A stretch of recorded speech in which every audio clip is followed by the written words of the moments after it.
The gunshot that killed Thomas McCallister echoed through the canyon at dawn, and by the time the sun crested the ridge above Silver Creek, Montana territory, his young widow didn't even know she'd lost him. Sarah McCallister stood in the cramped room above the general store, one hand pressed against her lower back, the other resting on the swell of her belly beneath her cotton dress. 6 months along, and the baby seemed determined to make every moment of her pregnancy as uncomfortable as possible. She'd been awake since before first light, unable to find a position that didn't make her back ache or her feet throb. Thomas had promised he'd be back from his prospecting claim by breakfast, and she'd made biscuits the way he liked them, with extra butter worked into the dough. But Thomas wasn't coming back for breakfast. Thomas wasn't coming back at all. The knock on the door came just after 8 o'clock. Sarah smoothed her apron and opened it to find Doc Brennan standing in the narrow hallway, his medical bag in one hand and his hat in the other. His weathered face wore an expression she'd seen before, back in Ohio when her grandmother had passed. Her stomach dropped even before he spoke. "Mrs. McCallister," he said quietly, "may I come in?" She stepped back, her hand instinctively moving to her belly as if to shield the baby from whatever news was about to shatter their small world. Doc Brennan entered and closed the door behind him. He didn't sit, and he didn't waste time with pleasantries. "There was trouble up at the mining camp this morning," he said. "A dispute over a claim. Thomas was caught in the middle of it." Sarah's legs felt suddenly weak. She groped for the chair behind her and sat down hard. "Is he hurt? Where is he? I need to go to him." Doc Brennan's silence was answer enough, but she needed to hear the words. She needed him to say it plainly, so her mind could begin to comprehend what her heart already knew. "I'm sorry, Sarah. He's gone. Shot through the heart. He didn't suffer." The room tilted. Sarah heard a sound like a wounded animal and realized it was coming from her own throat. Her hands clutched her belly, and the baby kicked as if sensing her distress. Gone. Thomas was gone. The man she'd married just 10 months ago, the man who'd promised her a good life in Montana territory, the man whose child she was carrying, was dead. "No," she whispered. "No, that can't be right. He was supposed to come home. We were going to have breakfast together." Doc Brennan knelt beside her chair, his face full of sympathy. "I'm so sorry. They've brought his body back to town. It's at the undertaker's. You don't need to see him like this, not in your condition." "My condition?" Sarah's voice rose, edged with hysteria. "My condition is that I'm 6 months pregnant and my husband just died. What am I supposed to do now?" The doctor had no answer for that. What could he say? That she'd be fine? That everything would work out? They both knew the reality of her situation. A widow with no family in Montana territory, no income, and a baby on the way. The room above the general store cost $3 a month, which she didn't have. Thomas had been spending everything they had on his mining equipment, convinced that his claim would pay off any day now. They'd been living on credit at the store, and Sarah knew the shopkeeper's patience had been wearing thin. "Is there anyone I can send for?" Doc Brennan asked gently. "Family back east?" Sarah shook her head. Her parents had died of fever when she was 17. She had a cousin in Philadelphia, but they hadn't spoken in years. Thomas had been an only child, and his parents had passed before they'd even met. They'd been alone in the world except for each other, and now she was truly alone. "I'll give you some time," the doctor said, rising to his feet. "But Sarah, you need to think about what you're going to do. You're expecting, and you'll need help."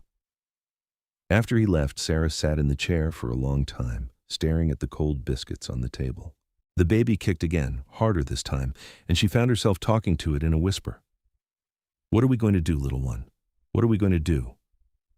She forced herself to stand and move through the room, trying to think practically even as grief threatened to overwhelm her. Their savings, such as they were, amounted to less than $20. The room was paid through the end of the week. Thomas's mining claim was worthless without equipment to work it, and she certainly couldn't work it herself, not in her condition. She had no skills that would earn her a living wage in a rough mining town like Silver Creek. The respectable positions, teaching or clerking, required references she didn't have. The other options available to desperate women in frontier towns made her stomach turn. The knock on the door came again around noon. This time it was Mrs. Henderson from the boarding house down the street. She was a sharp-faced woman who ran her establishment with an iron fist and had always looked at Sarah with a mixture of pity and disdain. "I heard about Thomas," she said without preamble. "Terrible business. I'm here to offer you a position." For a moment, Sarah felt a surge of hope. A position? Cleaning rooms and helping in the kitchen. It wouldn't pay much, maybe $4 a month plus your meals, but you could sleep in the attic room. $4 a month. Barely enough to survive, and certainly not enough to prepare for a baby.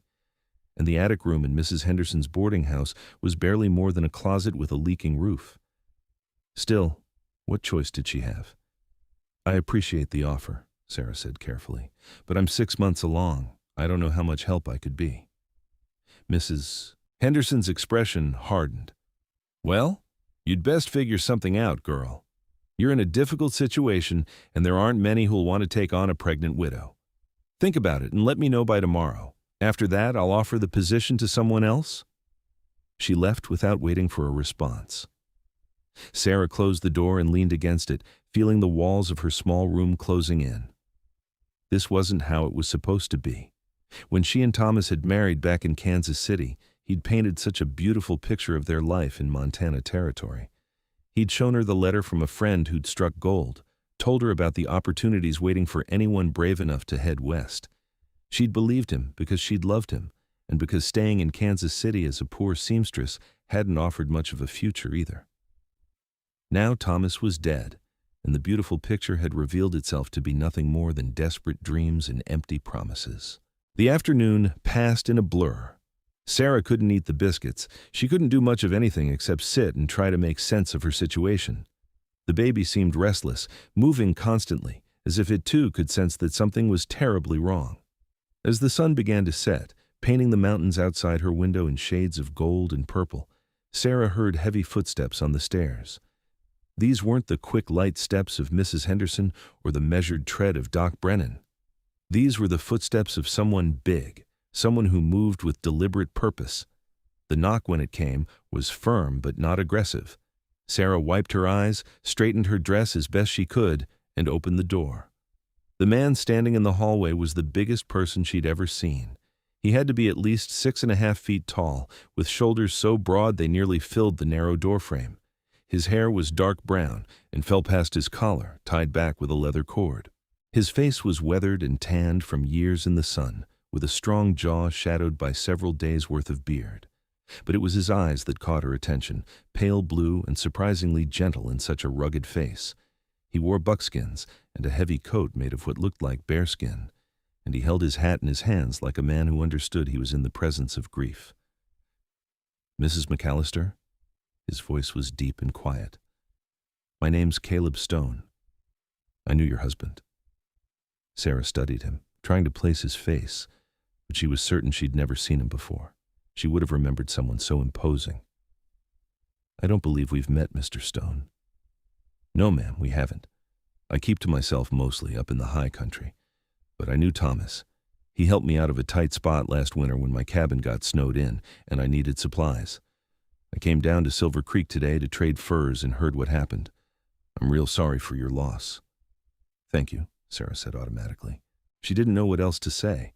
Condolences from strangers had been filtering in all day, and while she appreciated the sentiment, they didn't change her situation. Caleb shifted his weight, looking uncomfortable. "I also heard you might be in a difficult position, with the baby coming and all. Doc Brennan mentioned it down at the saloon." Sarah felt her cheeks burn. Of course, her situation was already being discussed in the saloon. In a town the size of Silver Creek, everyone knew everyone else's business. "I'll manage, Mr. Stone, but thank you for your concern. Ma'am, I don't mean to be forward, but I don't think you will manage. Not alone." He took a breath, as if steeling himself for something difficult. "I've got a proposal for you, not marriage," he added quickly, seeing her eyes widen. "Nothing improper, but I've got a cabin up in the mountains, good solid structure with a stone fireplace and a root cellar. There's game aplenty, and I grow vegetables in the summer. I'm gone for days at a time on my trap lines, and it'd be helpful to have someone there to keep the place up, maybe do some cooking and mending. In exchange, you'd have a safe place to stay through the winter, and I'd make sure you and the baby had everything you needed." Sarah stared at him, trying to process what he was offering. Go live in a mountain cabin with a complete stranger? It was improper at best and potentially dangerous at worst. She didn't know this man from Adam. He could be a murderer or worse. But then again, what were her other options? Mrs. Henderson's attic and $4 a month? That wouldn't keep her and a baby fed through a Montana winter. And there was something in Caleb Stone's eyes, a straightforward honesty, that made her want to believe he meant what he said. I don't know you, Mr. Stone, she said carefully. Why would you make such an offer to a stranger? Because I knew Thomas, and he was a good man who helped me when I needed it, and because I know what it's like to be alone in the world with nobody to turn to. His pale blue eyes met hers steadily. I won't lie to you, ma'am. It's not an easy life up in the mountains. The winter gets hard and the cabin's isolated. But you'd be safe, and you'd have what you need. I'd give you my word on that, and my word's good. People would talk, Sarah said. A widow living alone with a bachelor in a mountain cabin. People in Silver Creek will talk no matter what you do, Caleb replied. At least this way you'd have a roof over your head and food in your belly. And I'd be gone most of the time anyway, checking my trap lines. You'd have plenty of privacy. Sarah wanted to refuse. The whole idea was scandalous and improper. But as the baby kicked inside her, reminding her that she wasn't making decisions just for herself anymore, she felt her resistance crumbling. What did propriety matter if she and her child starved or ended up in some desperate situation? Could I think about it? She asked. This is all happening so fast. Of course. I'll be in town for 2 more days, getting supplies and such. But after that, I need to head back up before the weather turns. If you decide you want to accept my offer, just send word to the livery stable. That's where I'll be sleeping. After he left, Sarah sat down again, her mind spinning. Part of her wanted to dismiss Caleb Stone's offer out of hand. It was too strange, too sudden. But another part of her, the practical part that had always helped her survive, whispered that this might be her best chance, maybe her only chance. That night, she barely slept. Every time she closed her eyes, she saw Thomas's face, remembering their wedding day and the hopes they'd shared. He'd been so certain that Montana Territory would be their fortune. Instead, it had been his grave. And now she was left to pick up the pieces and somehow build a life for their child. In the morning, she forced herself to go down to the undertaker's. Thomas deserved that much, deserved to have his wife there to say goodbye. The undertaker, a thin man named Parsons, tried to dissuade her, but she insisted. She needed to see him, needed to make it real in her mind. Thomas looked small lying in the plain pine coffin, smaller than she remembered. His face was peaceful at least, and Doc Brennan had been right about one thing. The shot had been clean and quick. There had been no suffering. Sarah stood beside the coffin for a long time, one hand on her belly and the other on Thomas's cold hand. I'm sorry, she whispered. I'm sorry I'm not strong enough to raise our baby here in Silver Creek like we planned. I'm going to do what I have to do to keep our child safe. I hope you understand. She kissed his forehead goodbye and walked out into the bright morning sunlight. Her decision was made. The livery stable smelled of hay and horses and leather. Sarah found Caleb in one of the back stalls, checking the shoes on a massive bay gelding that looked like it had been bred to carry his considerable weight. He looked up when she approached, and she saw understanding in his eyes before she even spoke. I'll accept your offer, Mr. Stone, she said, but I need to know something first. Why are you really doing this? The truth. Caleb straightened up, his full height making her feel very small despite her own respectable stature. He was quiet for a moment, as if weighing his words carefully. I had a wife once, he said finally, back in Kentucky before I came west. She died having our baby. Both of them gone in one night. I couldn't save them, couldn't do anything but watch them slip away. Maybe I can't bring them back, but I can help you and your little one. Maybe that counts for something. The raw pain in his voice told Sarah he was telling the truth. This wasn't about impropriety or taking advantage. This was about a man trying to make peace with his own grief by preventing someone else from suffering. I'm sorry for your loss, she said softly. It was a long time ago, 8 years now, but you don't forget something like that. He cleared his throat as if pushing the memories away. We should leave tomorrow morning if you're agreeable. There's a storm coming in a few days, and I'd like to be back at the cabin before it hits. Tomorrow? Sarah felt a flutter of panic. That's so soon. I know, But winter doesn't wait for anyone in the mountains. You'll need to pack whatever belongings you want to bring. I've got a travois I can pull behind my horse for your things." Sarah nodded, trying to think of what she owned that was worth bringing. Not much, really. Her clothes, a few pieces of Thomas's clothing that she couldn't bear to part with, the quilt her mother had made, a few cooking implements. Her whole life could fit on a travois. And wasn't that a sobering thought? "I'll be ready," she said. That afternoon, she packed her belongings and said goodbye to the few people in Silver Creek she'd come to know. Mrs. Henderson was openly disapproving when she heard about Sarah's plans, muttering about impropriety and poor judgment. Doc Brennan was more understanding. "Caleb Stone's a good man," he told her when she stopped by to thank him for his kindness. "Keeps to himself, but he's honest and decent. You could do worse, especially in your situation. But Sarah, you're going to be isolated up there. If there are any problems with the baby, any complications, I won't be able to get to you quickly. Mountain births can be dangerous." "I know," Sarah said. "But what choice do I have? At least this way my baby will have a chance." The doctor nodded slowly. "I'll give you some supplies. Herbs for pain, clean cloths, instructions for what to do when your time comes. And Sarah, if things start to go wrong, if there's bleeding or if the baby's positioned wrong, you need to get down the mountain somehow. Promise me." "I promise." He pressed a canvas bag into her hands, full of medical supplies and carefully written instructions. "I hope you won't need most of this, but it's better to have it and not need it than the other way around." That evening, Sarah stood in her little room above the general store for the last time. She'd lived here for such a short time, barely 3 months, but it held all her memories of being Thomas's wife. Their wedding night, when they'd laughed at how small the bed was. The mornings when he'd kiss her goodbye before heading up to his claim. The evenings when he'd come home dirty and tired, but still hopeful that tomorrow would be the day he struck it rich. Tomorrow she'd be leaving all of that behind, heading up into the mountains with a man she'd only just met. It should have terrified her. Maybe it did terrify her. But beneath the fear was something else, something she was almost afraid to name. Hope. Caleb arrived just after dawn with his horse and a mule carrying the travois. Sarah's belongings were packed into 2 small trunks and a carpet bag. It didn't take long to load everything.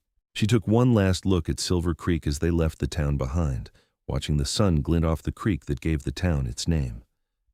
Thomas was buried in the small cemetery on the hill above town. She'd said her final goodbye yesterday, placing wildflowers on the fresh-turned earth. "You all right?" Caleb asked, walking beside his horse. He'd offered to let Sarah ride, but she'd insisted on walking for as long as she could manage. The doctor had said gentle exercise was good for her and the baby. "As all right as I can be, I suppose." They walked in silence for a while, following a trail that led steadily upward into the pine forests that covered the mountain slopes. The air grew cooler as they climbed, scented with pine sap and the rich smell of fallen leaves. Sarah found herself grateful for the silence. Caleb didn't seem to feel the need to fill every moment with chatter, and she appreciated that. Her mind was too full of thoughts and worries to make polite conversation. Around midday, when Sarah was starting to tire, Caleb called a halt beside a clear stream. He helped her sit on a flat rock, then unpacked bread and dried meat for their lunch. The food was simple but good, and Sarah realized she hadn't eaten properly in days. Grief had stolen her appetite, but now, with the baby pressing against her ribs, her body demanded fuel. "How much farther?" she asked, watching Caleb water the horse and mule. "We'll make it by nightfall if we keep a steady pace. But if you need to rest more, we can. There's a shelter cave about 2 hours from here where we could spend the night if necessary." "I can make it," Sarah said, more confidently than she felt. Her back was aching and her feet hurt, but she didn't want to seem weak. She'd agreed to come up here to help keep his cabin, to earn her way. The last thing she wanted was to be a burden. Caleb studied her with those pale blue eyes that seemed to see more than she wanted them to. "You don't have to prove anything, Mrs. McCallister. You're carrying a baby, and you've just buried your husband. Nobody expects you to march through the mountains like a seasoned trapper." "Please," Sarah said, "if we're going to be living in the same cabin, you should call me Sarah. Mrs. McCallister sounds too formal." "Sarah, then, and you should call me Caleb." They reached the cabin just as the sun was setting behind the western peaks. Sarah's first glimpse of her new home made her breath catch. It was larger than she'd expected, built from thick logs chinked with clay, with a solid roof covered in split shingles. Smoke curled from a stone chimney, and she realized that Caleb must have had someone come up to start a fire before he went down to Silver Creek. The cabin stood in a small clearing surrounded by towering pines, with a view down the valley that was absolutely breathtaking. In the fading light, she could see the silver thread of a stream and the dark green of the forest stretching for miles. "It's beautiful," she said softly. Caleb looked pleased. "I built it myself, took the better part of a summer. But it's solid, and it keeps the cold out. Come on, let's get you inside and settled." The interior of the cabin was a single large room with a sleeping loft overhead. The stone fireplace dominated one wall, and a fire was indeed burning in it, filling the space with warmth and the scent of wood smoke. There was a rough wooden table with 2 chairs, a counter for food preparation, shelves holding supplies and equipment, and a bed in the corner covered with fur blankets. The ceiling was higher than she'd expected, built to accommodate Caleb's considerable height. "The loft is yours," Caleb said, pointing to the ladder that led up to the sleeping area under the peaked roof. "It's warmer up there, being closer to the roof, and you'll have more privacy. I'll sleep down here by the fire."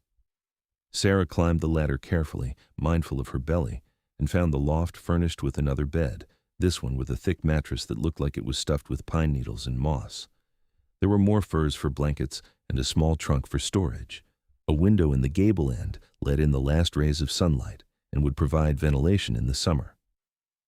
"This is more than adequate," she called down. "Thank you. I'll bring your things up once we get the animals settled. You just rest." Sarah wanted to protest that she should help, but in truth, she was exhausted. The walk up the mountain had taken everything out of her. She sat on the bed, then lay back, and before she knew it, she was asleep. She woke to the smell of cooking food and the sound of Caleb moving around below. Darkness had fallen, and the only light came from the fireplace and a single lantern hanging from a beam. Sarah climbed down the ladder slowly, still stiff from the day's journey. "You should have woken me," she said. "I could have made dinner." "You needed the rest. Besides, I'm used to cooking for myself. It's nothing fancy, just venison stew and cornbread." They ate at the table, and Sarah found herself studying Caleb in the firelight. He'd taken off his heavy coat, revealing a homespun shirt that stretched across his broad shoulders and muscled chest. His hands were large and scarred from years of hard work, but they moved with surprising deftness as he ladled stew into bowls. There was something calming about his presence, something solid and dependable. "Tell me about your trap lines," she said, wanting to understand what her life here would be like. "How often will you be gone?" "Depends on the season. In the dead of winter, I might be gone for 3 or 4 days at a time, checking the far traps. In spring and fall, usually just a day or 2. Summer I don't trap much, focus more on hunting and putting up food for winter." "And you've been doing this for how long?" 8 years since I came west after my wife died. I tried town living for a while, but it didn't suit me. Up here there's nobody to bother you, nobody asking questions or expecting things, just you and the mountains and the work. Don't you get lonely?" Caleb was quiet for a moment, his eyes on the fire. "Sometimes. But lonely up here is better than lonely in a crowd. At least the mountains are honest about what they are." Sarah understood that more than she wanted to admit. She'd been lonely in Silver Creek, even with Thomas beside her.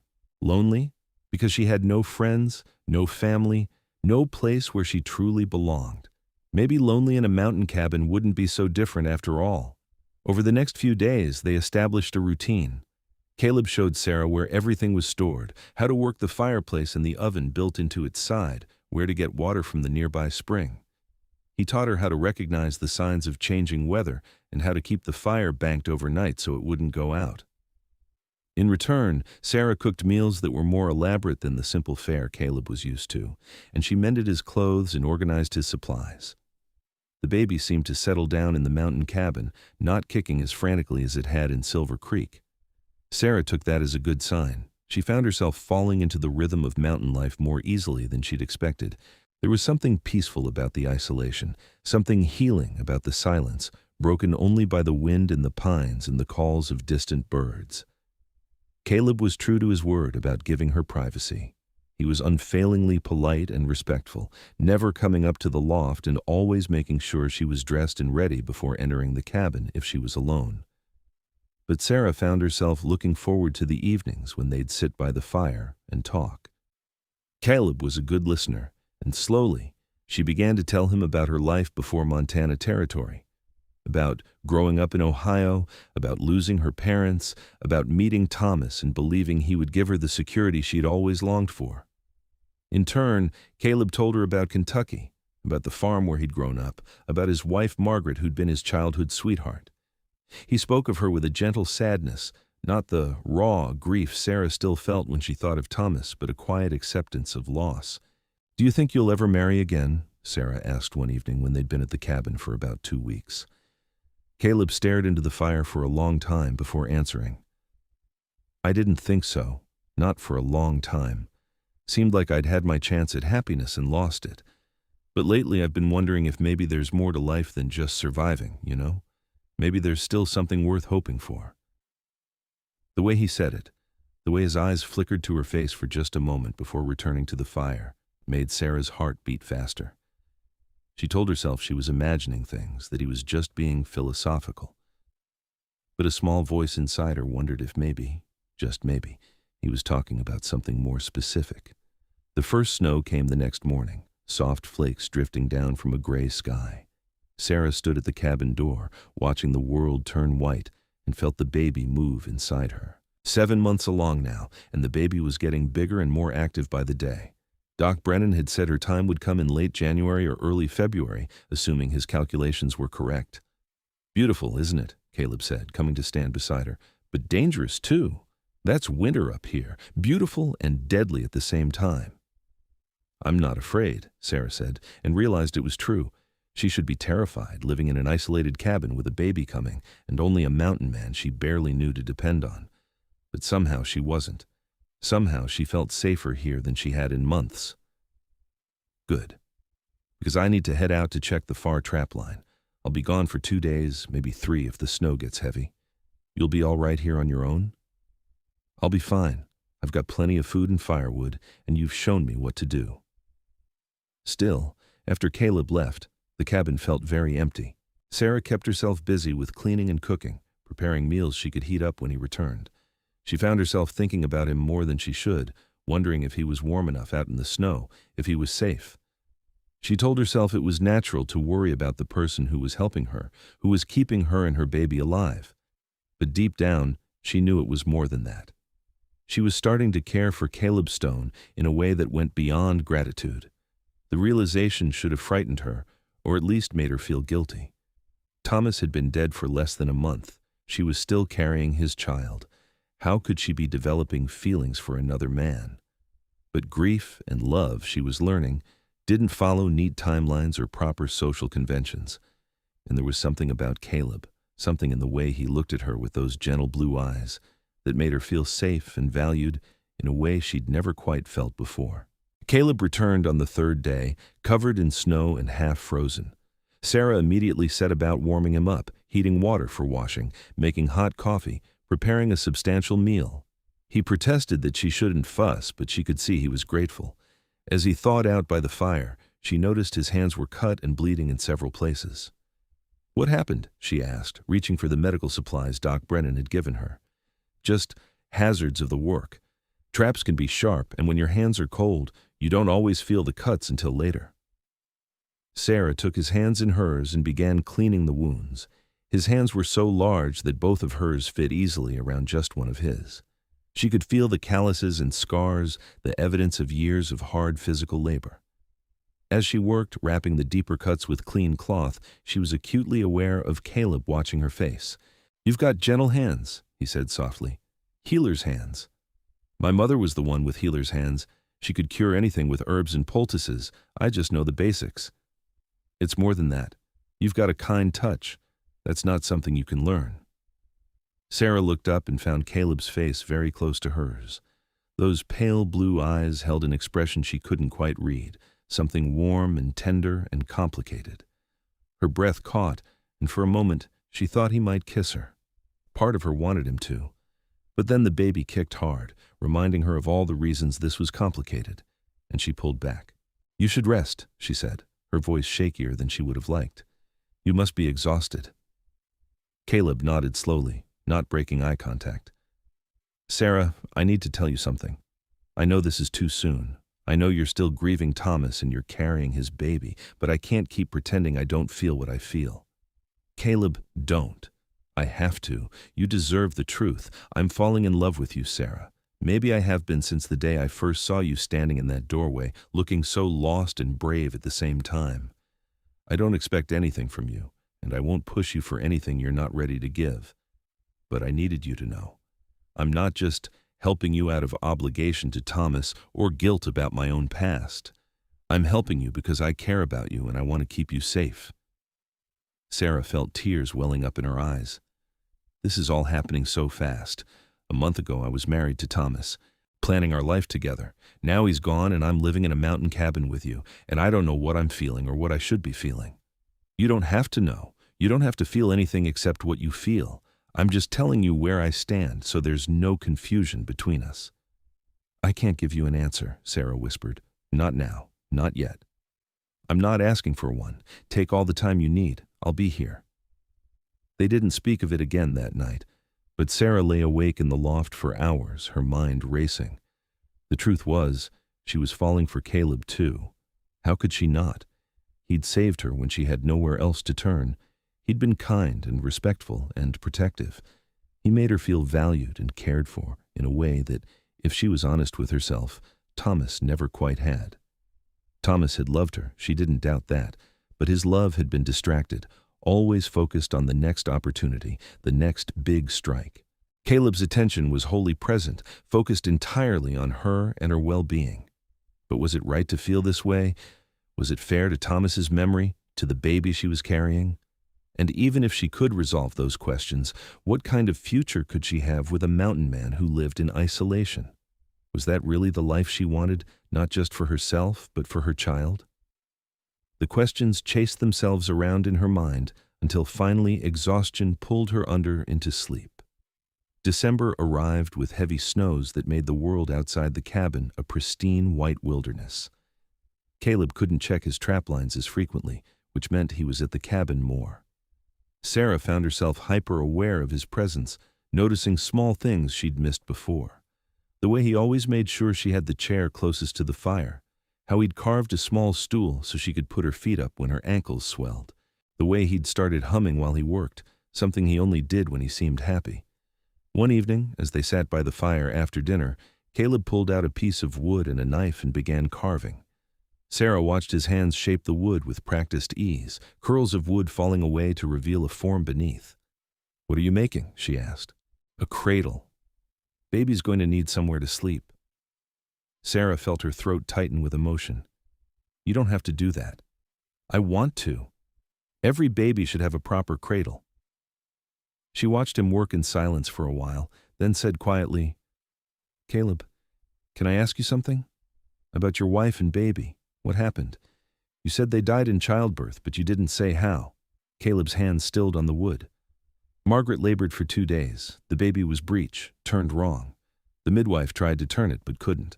There was so much blood. Margaret kept getting weaker and weaker, and I couldn't do anything to help her. Finally the baby came, a little girl, but she wasn't breathing. And Margaret, she just looked at me and smiled and said she was sorry. And then she was gone too. Oh, Caleb, I'm so sorry. The thing that haunts me," he continued, his voice rough with old pain, "is that if we'd been in a city, in a place with a real doctor and a hospital, maybe they could have saved her. Maybe both of them. But we were on a farm 10 miles from town, and by the time I realized how bad it was and went for help, it was too late. That's why I want to make sure you have everything you need. I won't lose another mother and baby if I can help it." Sarah moved from her chair to sit beside him, taking the carving knife gently from his hands and setting it aside. Then she took his hands in hers. "You can't blame yourself for what happened. Sometimes these things happen no matter what we do. Doc Brennan gave me instructions and supplies. We're as prepared as we can be." "I know. But Sarah, if things start to go wrong when your time comes, I'll take you down the mountain, snow or no snow. I'll get you to a doctor even if I have to carry you the whole way. I believe you, and I trust you. I want you to know that." They sat there by the fire, hands clasped, and Sarah felt something shift between them. This wasn't just gratitude anymore, or even attraction. This was deeper, something that felt like it could grow into real love if they let it. Christmas came, and Sarah did her best to make the cabin festive. She baked sweetbreads with dried fruit and made decorations from pine boughs and ribbon salvaged from her sewing kit. Caleb surprised her by producing a small bag of peppermints he'd bought in Silver Creek, a luxury she hadn't tasted in months. "I have something for you," he said on Christmas morning, handing her a package wrapped in brown paper. Inside was a beautiful shawl made from soft rabbit fur, perfectly sized for her. "Caleb, this is too much.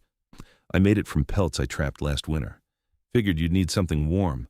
Montana winters are no joke, and you'll want to be able to keep the baby warm when you're carrying it around." "Thank you," Sarah said, wrapping the shawl around her shoulders. It was incredibly soft and surprisingly light. "I'm afraid my gift isn't nearly as nice, but I made you something too." She handed him a shirt she'd been working on secretly in the loft, cut from cloth she'd brought from Silver Creek and sewn by firelight when Caleb was asleep. It was simple, but well made, with reinforced seams and buttons she'd carved from scraps of antler she'd found in the cabin. Caleb held it up, and she saw genuine pleasure in his face. "This is the finest shirt I've owned in years. Thank you, Sarah." They shared a special dinner that evening, venison roasted with wild onions and herbs, and a pie Sarah had made from preserved berries. As they ate, Sarah realized she was happy. Despite everything that had happened, despite the grief and uncertainty and fear, she was happy, and that was largely because of the man sitting across from her. "Caleb," she said after they'd finished eating, "you remember what you told me? About how you were falling in love with me?" His expression became very still, very focused. "I remember. I think I'm falling in love with you too. I don't know if I should be, and I don't know if it's too soon, and I definitely don't know what it means for the future. But I can't deny what I'm feeling anymore." Caleb stood and came around the table, kneeling beside her chair so they were at eye level. "Sarah, I won't rush you into anything. We can take this as slow as you need. But I need you to know that I'm here for the long haul. Not just until the baby comes, not just through the winter, for as long as you'll have me. What if people in Silver Creek talk? What if they judge us for moving too fast? Let them talk. I stopped caring what people thought of me a long time ago. The only opinion that matters is yours." Sarah reached out and touched his face, feeling the rasp of his beard against her palm. "Then I want this. I want to see where this goes. But Caleb, I need you to understand something. This baby I'm carrying, it's Thomas's child. I'm never going to pretend otherwise. If we build a life together, you'd be raising another man's child. I know that. And Sarah, I'd be honored to help you raise this baby. Any child you bring into the world is going to be special, no matter who the father was. If you'll let me, I'll love this baby like my own." Tears streamed down Sarah's face now, but they were good tears, healing tears. "How did I get so lucky to find you?" "I'm the lucky one," Caleb said softly. Then, slowly, giving her every chance to pull away, he leaned in and kissed her. It was gentle and sweet and full of promise. Sarah kissed him back, her hands moving to his shoulders, feeling the solid strength of him. When they finally pulled apart, both of them were smiling. "We should probably take things slow," Sarah said, though her heart was racing. "Slow is good," Caleb agreed. "We've got all the time in the world." January brought bitter cold and more snow. Sarah was 8 months along now, moving slowly and tiring easily. Caleb stayed close to the cabin, only checking his nearest trap lines and never staying gone for more than a few hours. He was constantly attentive, making sure she was comfortable, helping her up and down from the loft, rubbing her aching back in the evenings. Their relationship deepened during those long winter days. They talked about everything, from their childhoods to their dreams for the future. Caleb spoke tentatively about the possibility of expanding the cabin, maybe adding another room for the baby. Sarah, emboldened by his clear commitment, began to plan for life beyond just surviving the winter. "What if we were to marry?" she asked one evening as they sat by the fire. "Not right away, but eventually, after the baby comes and a proper mourning period has passed." Caleb looked at her with those pale blue eyes that had become so dear to her. "Is that what you want?" "I think it is. I think I want to build a life with you, here in the mountains, It's not the life I thought I'd have, but maybe it's the life I was meant for. Then that's what we'll do. We'll wait until after the baby comes, give it some time so nobody can say we rushed into things. Maybe in the spring, we can go down to Silver Creek and find a preacher to marry us proper. And if people talk, let them talk. We'll know the truth, and that's what matters. Sarah's pains started on a cold February morning when the world outside was buried under 3 feet of snow. She woke to cramping in her lower belly and a wetness between her legs that she knew meant her time had come. For a moment, panic threatened to overwhelm her. She was about to have a baby in a mountain cabin with no doctor, no midwife, just Caleb. But then she remembered Doc Brennan's instructions, Caleb's promise to help her through it, and her own fundamental strength. Women had been having babies in far worse conditions for thousands of years. She could do this. "Caleb," she called down from the loft. "It's time." She heard him moving immediately, the calm efficiency she'd come to rely on. "All right, come down carefully. I've got the bed ready down here, closer to the fire and the hot water." The labor was long and difficult. Sarah labored through the entire day and into the night, with Caleb by her side the whole time. He held her hand through the contractions, brought her water when she needed it, supported her when she needed to walk, and read Doc Brennan's instructions carefully to make sure everything was progressing as it should. "You're doing so well," he murmured during a particularly bad contraction. "So strong, Sarah. Just keep breathing." As the night wore on and the pains intensified, Sarah found herself clinging to Caleb like he was the only solid thing in a world of pain. She'd been terrified of this moment ever since Thomas died, terrified of facing childbirth without him. But now, with Caleb's steady presence and quiet encouragement, she found courage she didn't know she possessed. "I can see the head," Caleb said as dawn began to break outside. His voice was tight with emotion and concentration. "One more push, Sarah. You can do this." Sarah bore down with everything she had left, and suddenly the baby was sliding free into Caleb's waiting hands.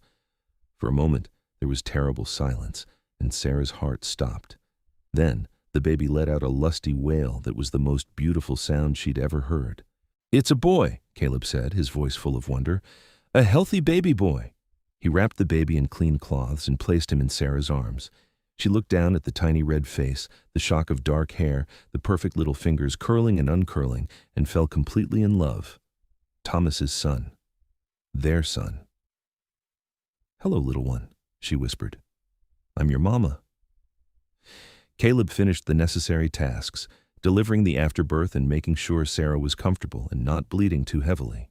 He moved with surprising competence for a man who'd never assisted at a birth before, following Doc Brennan's instructions to the letter.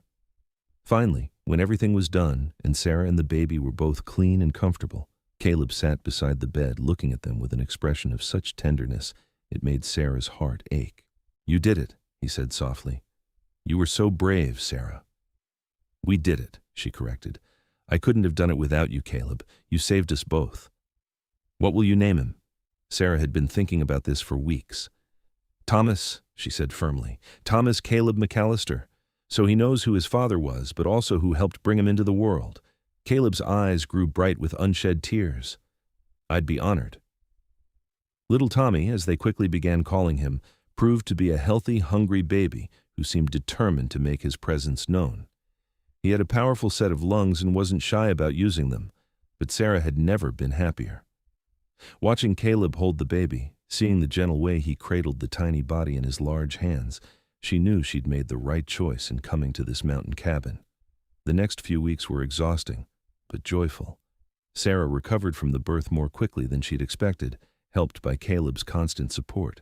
He took over all the household tasks, cooking and cleaning and keeping the fire going, while Sarah focused on feeding and caring for Tommy. At night, when the baby woke crying, Caleb would sometimes take him and walk him around the cabin, singing in his deep voice until Tommy settled. "You're a natural father," Sarah told him one evening as she watched him rock the baby. "I'm just doing what feels right. He's a good baby, makes it easy. He likes you. He settles faster for you than he does for me sometimes." Caleb looked down at the baby in his arms, then at Sarah. "I love him," he said simply. "I know he's not mine by blood, but I love him like he is." "I know you do. And when he's old enough to understand, I'll make sure he knows.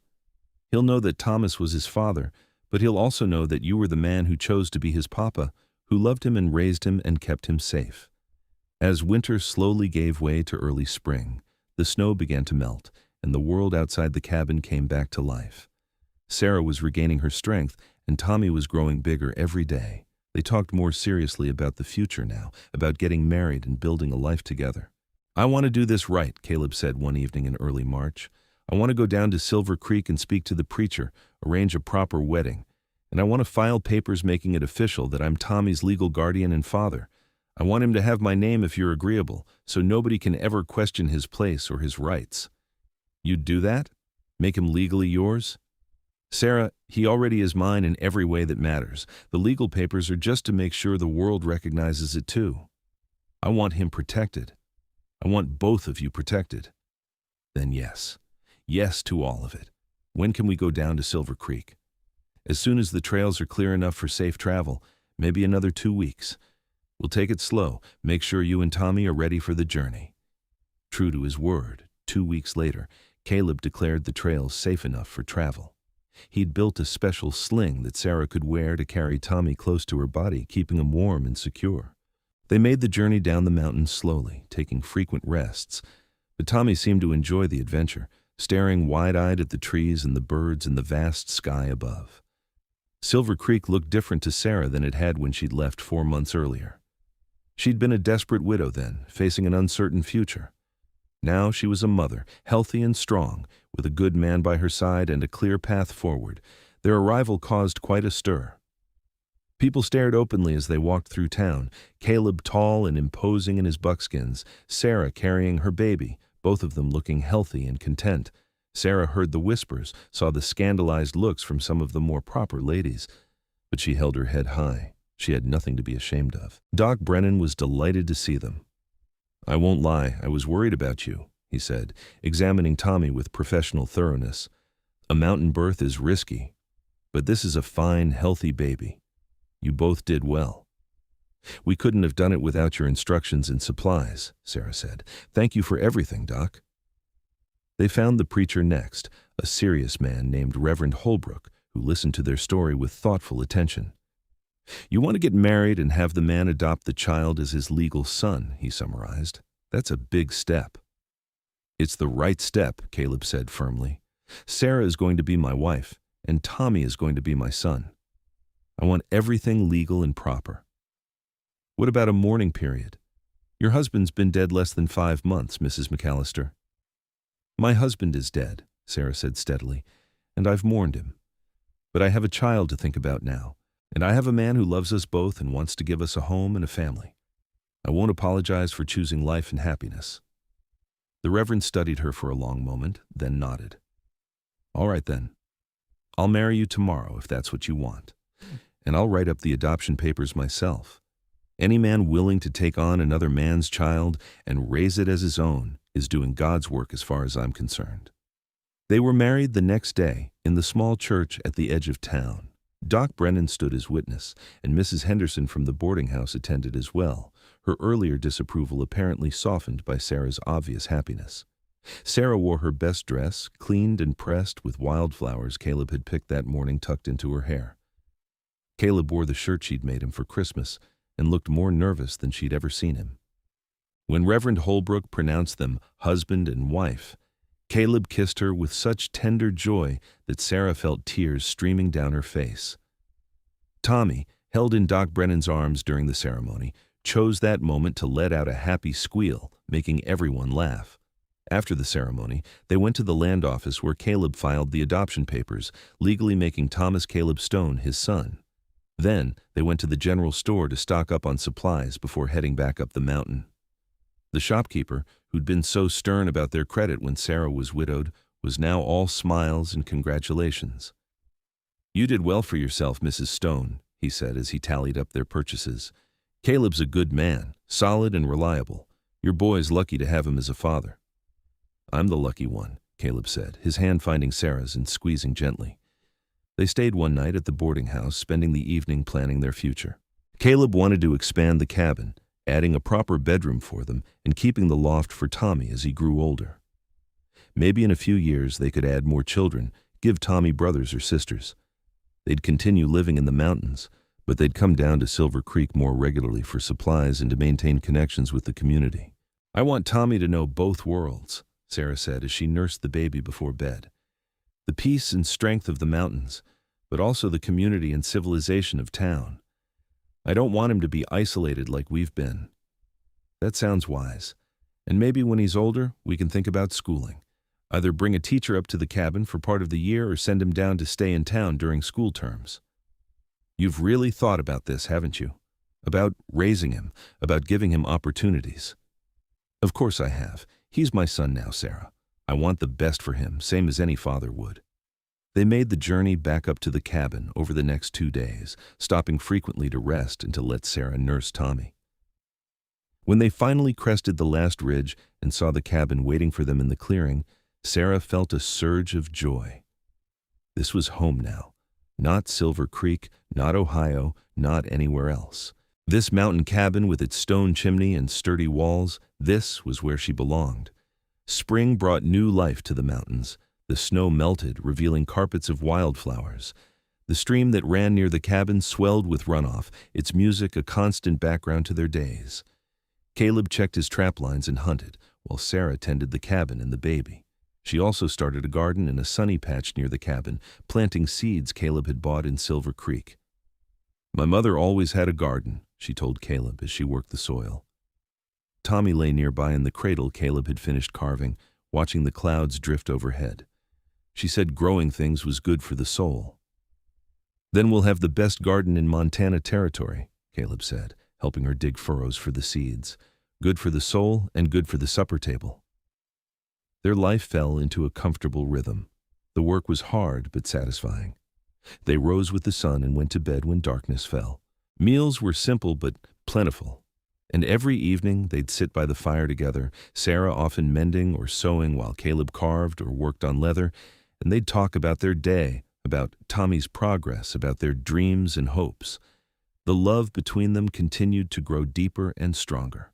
Without the pressures of town life and societal expectations, they were free to simply be themselves with each other.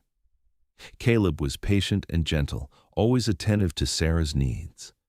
Sarah learned to read his moods, to know when he needed quiet and when he needed conversation, when he was worried about something and when he was content. Tommy thrived in the mountain air. He was a happy baby who rarely fussed, content to watch the world around him with wide, curious eyes. He seemed to love the outdoors, settling immediately whenever Sarah took him out to sit in the sun or to walk among the pine trees. "He's going to be a mountain man like his papa," Sarah said one afternoon, as she watched Caleb hold Tommy up to touch the rough bark of a pine tree. The baby's fingers explored the texture with intense concentration. "Or maybe an explorer, or a naturalist," Caleb said. "Whatever he wants to be, we'll support him. That's what parents do." As summer arrived in full force, Caleb began work on expanding the cabin.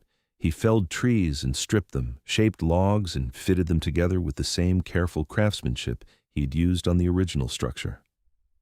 Sarah helped where she could, but mostly she focused on Tommy and the garden, which was flourishing in the mountain sunshine.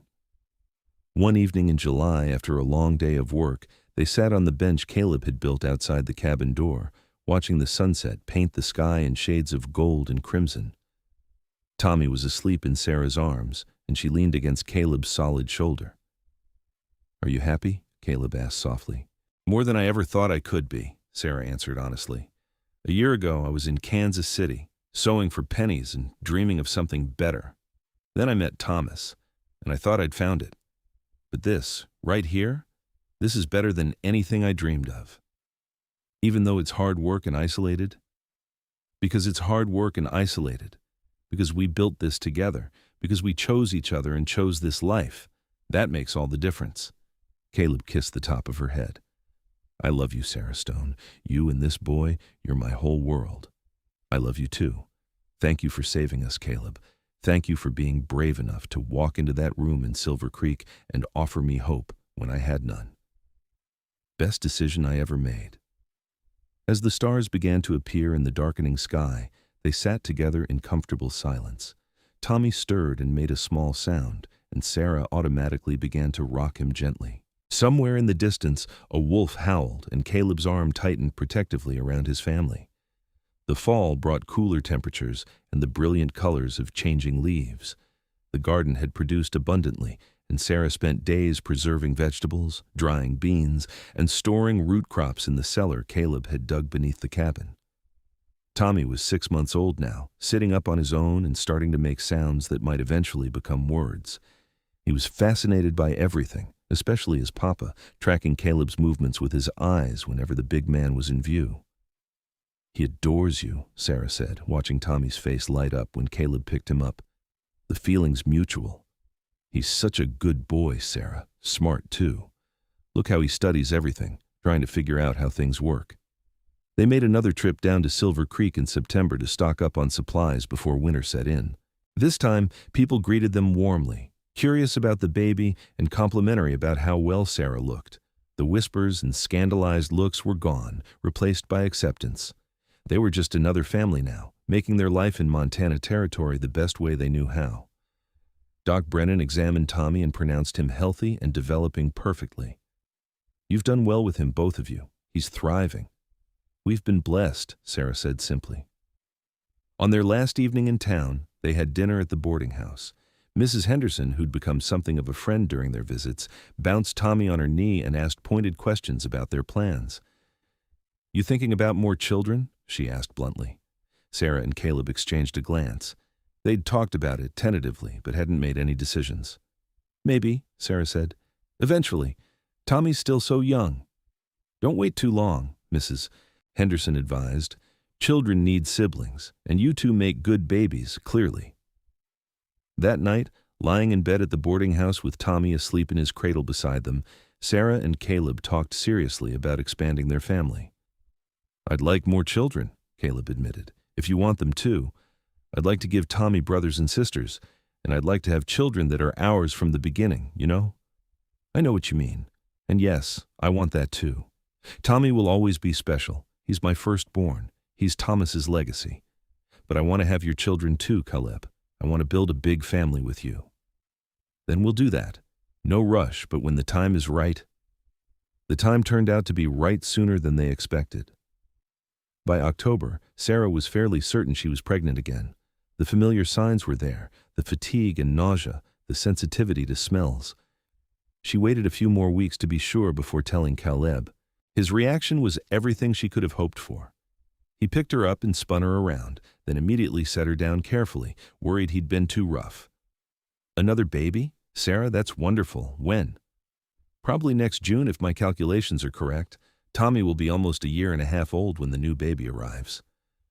We'll need to finish the addition to the cabin before then, and maybe build a bigger bed so we can keep the baby close at night, and we should probably stock up on more supplies when we go down in the spring, just to be safe." Sarah laughed at his enthusiasm. "We have plenty of time to prepare, but yes, we'll need to get ready." The second pregnancy was easier than the first had been. Sarah knew what to expect, and she was healthier and stronger than she'd been during her pregnancy with Tommy. Caleb was attentive, but not overbearing, helping where he could, but trusting Sarah to know what she needed. Winter arrived again, but this time it held no fear for Sarah. She was safe and warm and loved, with a good husband and a beautiful son and another baby on the way. Sometimes, late at night when the wind howled around the cabin, she'd think about Thomas and feel a pang of sadness for the dreams they'd shared that never came to fruition. But she'd also feel gratitude that his death, tragic as it was, had ultimately led her to this life with Caleb. Tommy's first birthday in February was a quiet celebration, just the three of them in the cabin. Sarah made a small cake with dried fruit and honey, and Caleb carved a wooden horse for Tommy to play with. The baby, now a sturdy toddler taking his first wobbling steps, was delighted with everything, especially the attention from his parents. "He looks like Thomas," Sarah said, studying her son's face in the firelight. "He has his father's eyes and chin." "But he has your smile," Caleb observed, "and your stubborn determination." "Is he going to remember Thomas at all, do you think?" "No, probably not. He was too young. But we'll tell him stories, make sure he knows who his father was, and that he was a good man who would have loved him. Thank you for that, for not being jealous or resentful. Some men would be. Thomas gave you to me in a way. If he hadn't died, I never would have met you, never would have had the chance to love you and Tommy. I can't resent him for that. As spring arrived and Sarah's pregnancy advanced, Caleb finished the cabin addition. Now they had a proper bedroom with a door for privacy, and the main room was larger and more comfortable. He'd even built a small loft area over the new bedroom that could serve as another sleeping space when the children got older. "You've made us a real home," Sarah said, touring the expanded cabin with Tommy toddling beside her, one hand clutching her skirt. "A home for our family," Caleb corrected, "and we'll keep making it better year by year." The baby arrived on a warm June evening, just as the sun was setting behind the mountains. This labor was faster than Tommy's had been, and by the time full darkness fell, Sarah was holding a daughter with a cap of dark hair and Caleb's pale blue eyes. "She's perfect," Caleb breathed, staring at his daughter with awe and wonder. "Sarah, she's absolutely perfect." "What should we name her?" Sarah asked, though they had already discussed several options. "I was thinking Margaret, after my first wife, if that's all right with you. She'd be honored to have a namesake, and I'd like my daughter to carry her name." Sarah looked up at her husband and saw the emotion in his eyes. "Margaret Stone. It's a beautiful name. Maggie for short." Tommy was fascinated by his new sister, wanting to touch her constantly and trying to help whenever Sarah nursed or changed her. Caleb had to watch him carefully to make sure his enthusiastic affection didn't overwhelm the tiny baby. "Gentle, Tommy," he'd say, guiding the toddler's hand to softly stroke Maggie's cheek. "She's little and delicate. We have to be very careful with her." Life with two small children was exhausting but fulfilling. Sarah had never worked so hard or been so tired, but she'd also never been so happy. Watching Caleb with their children, seeing how patient and gentle he was, how he'd sing to Maggie when she fussed, and how he'd play endlessly with Tommy, her heart felt so full she sometimes thought it might burst.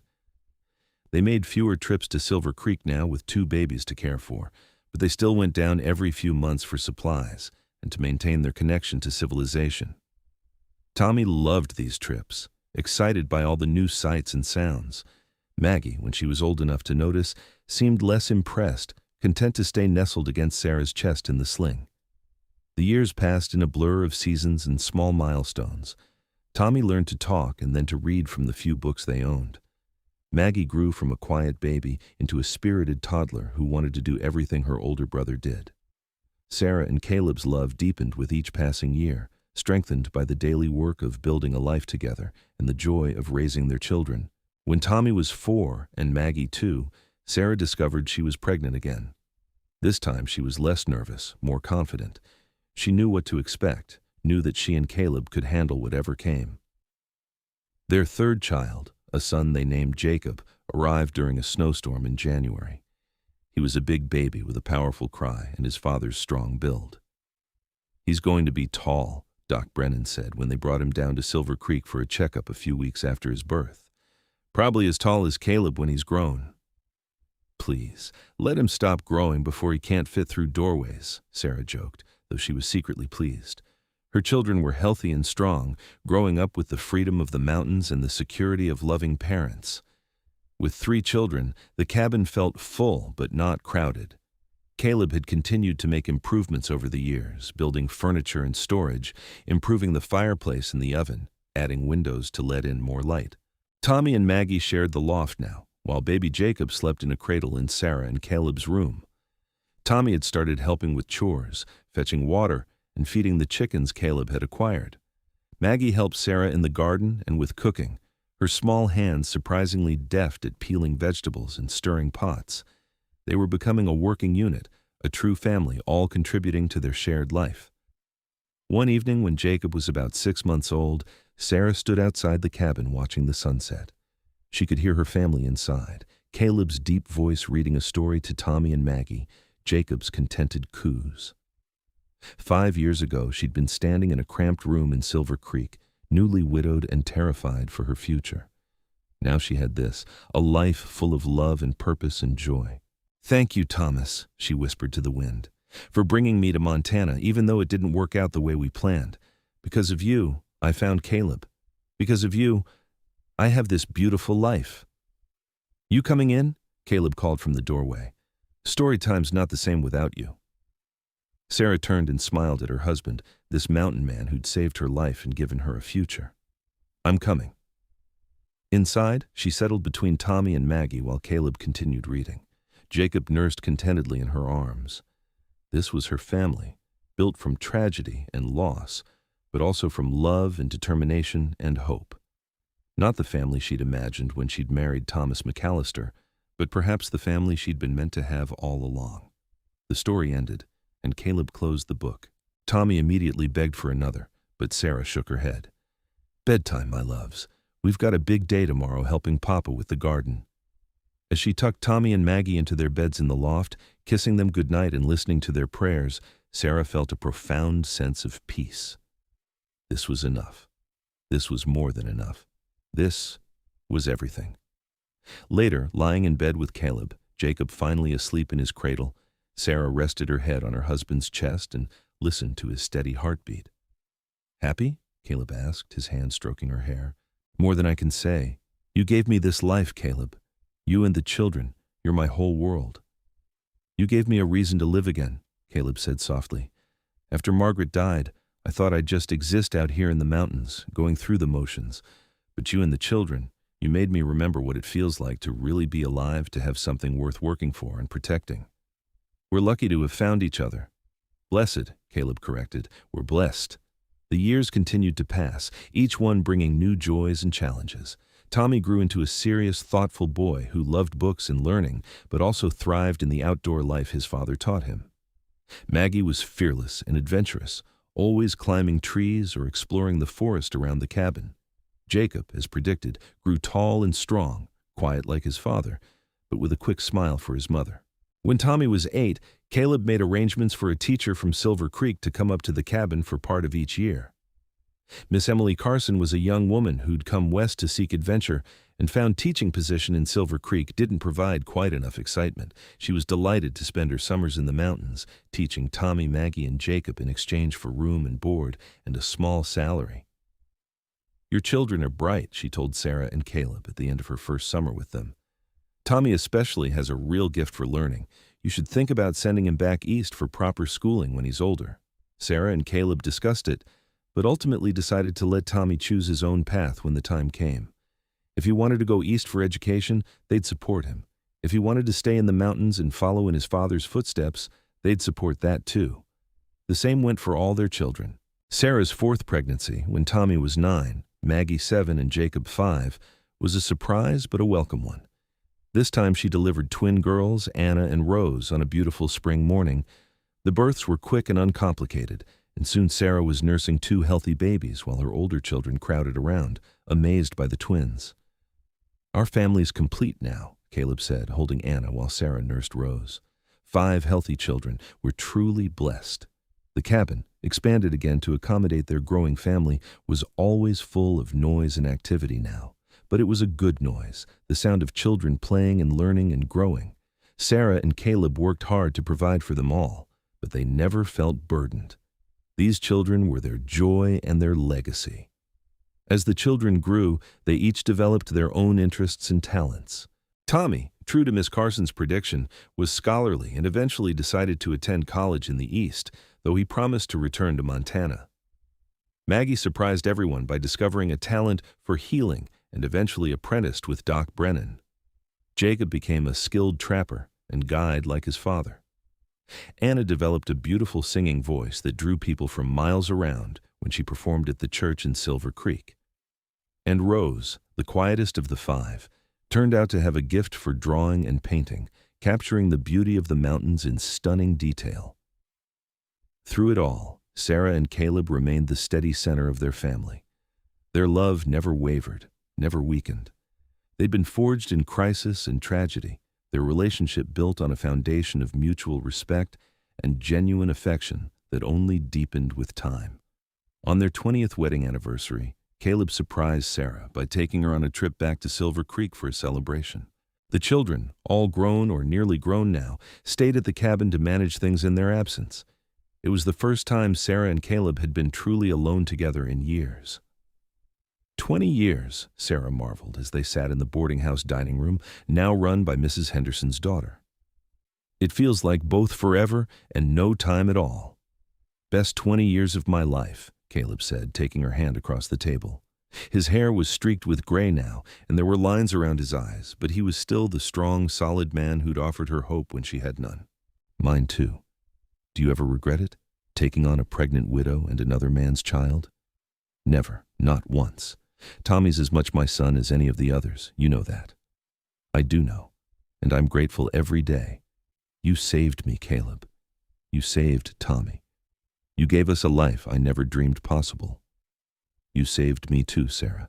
Don't ever forget that. I was just existing before you came into my life. You gave me purpose and love and family. You made me whole again. They renewed their vows the next day in the same church where they'd been married, surrounded by friends and well-wishers from Silver Creek. Then they traveled back up to their mountain home, to the children and grandchildren who were starting to arrive, to the life they'd built together. Tommy, now married and teaching at a university back east, brought his wife and young son to visit during summers. Maggie, working alongside Doc Brennan, had married a rancher from a nearby valley. Jacob had built his own cabin a few miles from his parents' home, trapping and guiding like his father. Anna had married a musician from Denver and traveled frequently, but always came home to Montana for important occasions.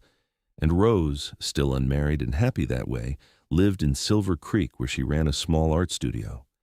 Sarah, now in her 50s, sometimes sat on the bench outside the cabin and thought about the long, winding path her life had taken. The grief of losing Thomas, the fear and uncertainty of her pregnancy, the desperate decision to accept a stranger's offer of help, all of it had led her here, to this mountain home, to this family, to this love. "What are you thinking about?" Caleb asked, settling beside her on the bench. He moved a bit slower now, his joints stiff from years of hard work in cold weather, but he was still strong and capable. "About the day Doc Brennan came to tell me Thomas had died, about how terrified I was, how lost and alone I felt. And now? Now I'm the opposite of alone. I have you. I have our children and grandchildren. I have this beautiful life." She leaned against him, feeling his arm come around her shoulders. "I think about Thomas sometimes. Wonder what he'd think of how everything turned out. I think he'd be glad you were happy, that his son grew up safe and loved.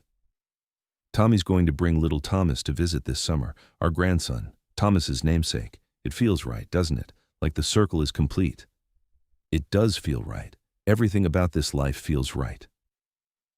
They sat in comfortable silence as the sun set behind the mountains, painting the sky in those familiar shades of gold and crimson. Somewhere in the cabin they could hear Anna singing while Rose sketched and Jacob's children played. The sound of family, the sound of home. "I love you, Caleb Stone," Sarah said softly. "Thank you for being brave enough to help a desperate widow all those years ago."